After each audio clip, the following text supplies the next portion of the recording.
Chapter 25. James didn't want the earthworm and the centipede to get into another argument, so he said quickly to the earthworm, "Tell me, do you play any kind of music?"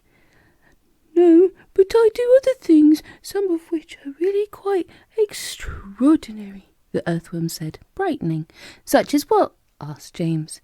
"Well," the earthworm said, "next time you stand in a field or in a garden and look around you, then just remember this, that every grain of soil upon the surface of the land, every tiny little bit of soil that you can see, has actually passed through the body of an earthworm during the last few years. Isn't that wonderful?" "It's not possible," said James. "My dear boy, it's a fact." "You mean you actually swallow soil?" "Like mad," the earthworm said proudly. "In one end and out the other." "But what's the point?" "What do you mean, what's the point?" "Why'd you do it?" "We do it for the farmers. It makes the soil nice and light and crumbly so that things will grow well in it. If you really want to know, the farmers couldn't do without us. We are essential. We are vital. So it's only natural that the farmer should love us. He loves us even more, I believe, than he loves the ladybird." "The ladybird?" said James, turning to look at her. "Do they love you too?" "I'm told that they do," the ladybird answered modestly, blushing all over.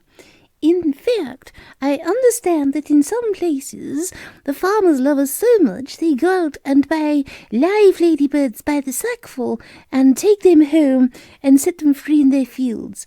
They are very pleased when they have lots of ladybirds in their fields." "But why?" James asked. "Because we gobble up all of the nasty little insects that are gobbling up all of the farmers' crops. It helps enormously, and we ourselves don't charge a penny for our services." "I think you're wonderful," James told her. "Can I ask you one special question?" "Oh, please do." "Well, is it really true that I can tell how old a ladybird is by counting her spots?" "Oh, no, that's just a children's story," the ladybird said. "We never change our spots. Some of us, of course, are born with more spots than others, but we never change them. The number of spots that a ladybird has is simply a way of showing which branch of the family she belongs to. I, for example, am, as you can see for yourself, I am a 9-spotted ladybird. I am very lucky. It's a very fine thing to be." "It is indeed," said James, gazing at the beautiful scarlet shell with the 9 black spots on it. "On the other hand," the ladybird went on, "some of my less fortunate relatives have no more than 2 spots altogether on their shells. Can you imagine that? They are called 2-spotted ladybirds, and very common and ill-mannered they are, I regret to say. And then, of course, you have the 5-spotted ladybirds as well. They are much nicer than the 2-spotted ones, although I, for myself, find them a trifle too saucy for my taste." "But they're all of them loved," said James. "Oh, yes," the ladybird answered quietly. "They are all of them loved." "It seems almost everyone around here is loved," said James. "How nice this is." "Not me!" "Oh," cried the centipede happily. "I'm a pest, and I'm proud of it. Oh, I'm such a shocking, dreadful pest." "Hear, hear," the earthworm said. "What about you, Miss Spider?" asked James. "Aren't you also much loved in the world?" "Alas, no," Miss Spider answered, sighing long and loud. "I am not loved at all, and yet I do nothing but good. All day long I catch flies and mosquitoes in my webs. I am a decent person." "I know you are," said James.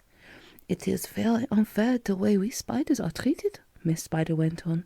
"Why, only last week your own horrible Aunt Sponge flushed my poor dear father down the plug hole in the bathtub." "Oh, how awful!" cried James. "I watched the whole thing from a corner up in the ceiling," Miss Spider murmured. "It was ghastly. We never saw him again." A large tear rolled down her cheek and fell with a splash on the floor. "But is it not very unlucky to kill a spider?" James inquired, looking around at the others. "Of course it's unlucky to kill a spider," shouted the centipede. "It's about the unluckiest thing anyone can do. Look what happened to Aunt Sponge after she'd done that. Bump! Ha ha! We all felt it, didn't we, as the peach went over her? Oh, what a lovely bump that must have been for you, Miss Spider." It was very satisfactory, Miss Spider answered. Will you sing us a song about it, please? So the centipede did. Aunt Sponge was terrifically fat and tremendously flabby at that. Her tummy and waist were as soggy as paste. It was worse than the place where she sat. So she said, I must make myself flat. I must make myself sleek as a cat. I shall do without dinner to make myself thinner. But along came the peach, the beautiful peach, and made her far thinner than that. That was very nice, Miss Spider said. Now sing one about Aunt Spiker. With pleasure, the centipede answered, grinning.